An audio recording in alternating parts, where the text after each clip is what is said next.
Сіздерге мүлдем ерекше мектепті көрсетейін деп жатырмын. Мектепте горка бар ғой. Оқушылардың қалауы бойынша осындай горка жасап берген. И қазір көрсетемін. Бісміллә.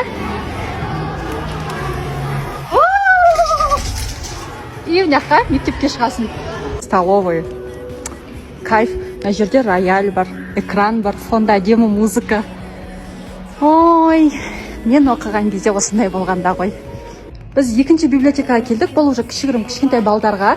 И мына библиотеканың маған ұнағаны, мына жақта төменде, яғни кәдімгі библиотека секілді отыратын жерлер бар, ал мына жақ кішігірім уже демалыс орындары. Яғни пуфиктар, қосымша, міндетті түрде батуттар. Егер де бірнеше досы болатын болса, жалпы келіп мына жерде от души ойнаса болады.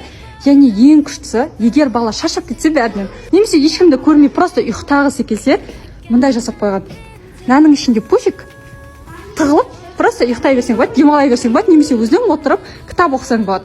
Одан кейін жалғыздықтан шаршап кеттік, достарымен бірге отырғың келетін болса, осындай орындар да бар. Бұл жақта оқушыларға скалолазание бар. Мына жақтан қарасаңыздар болады. Кәдімгі дайындық болып жатыр. Қосымша йога кабинеті бар. Дене шынықтыруға қосылған тағы да бір сабақ, жүзу. Так, мына жерде сабақ болып жатыр. И лежактармен бірге күштісі оқушыларды кәдімгідей, егер де қызықса, чемпионаттарға кәдімгідей тренермен бірге дайындайды. Біз спорт залға да келдік. И бұл жақтың спорт залының ерекшелігі, то есть әрбір мысалға футбол болсын, волейбол болсын, и соның разметкасын сенсормен мыняқта өстіп түсіреді. Мысалға мынау футбол. Так, ағай келесің осы жүрейік. Мынау бізде баскетбол. Одан кейін большой теннис. Көріп тұрсыздар ғой, мынаны то есть өзгертіп жатыр да. И бұл кәдімгі техникамен жасалған. Және мектепке кіріп келген кезде бізде осындай көрініс. Байқасаңыздар шаңырақ, жалпы мектепте қазақ стиліне өте қатты мән берген ресепшн.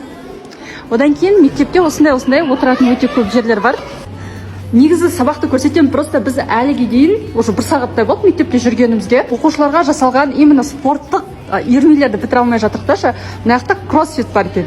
Фитнес залдан бөлек. Қосымша дзюдо бар, күрес бар, бокс бар. На фитнес залды қарасаңыздар, прям кайф қой. Бұл жаққа кәдімгі айтқанда оқушыларды келе бере алады, және де жақсысы мұғалімдер де, яғни сотрудниктер де келіп осы жерде жаттыға алады. Будакандағы тағы бір кабинет, гончарное искусство. Так, мына жерде толыққанды жабдықталған. Витті де мен көрсетуді ұмытып кеттім. Қарасаңыздар, Алматының таулары, мына жақта Көктөбе көрінеді. И мына жерде толыққанды гончарное искусство. Оқушылар мына жақта дайындалып жатыр. Жағынан көрсеңіздер, жұмыстарын көруге болады. Ал мынау бағанадан бері көрсеткен үйірмелердің кіреберісі Будаканның.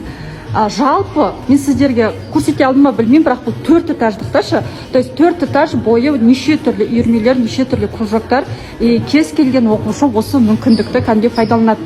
И қосымша мына жерде көріп тұрсаңыздар, кофейнялар бар. Еще правильный питание да бағытталған. То, что күштісі.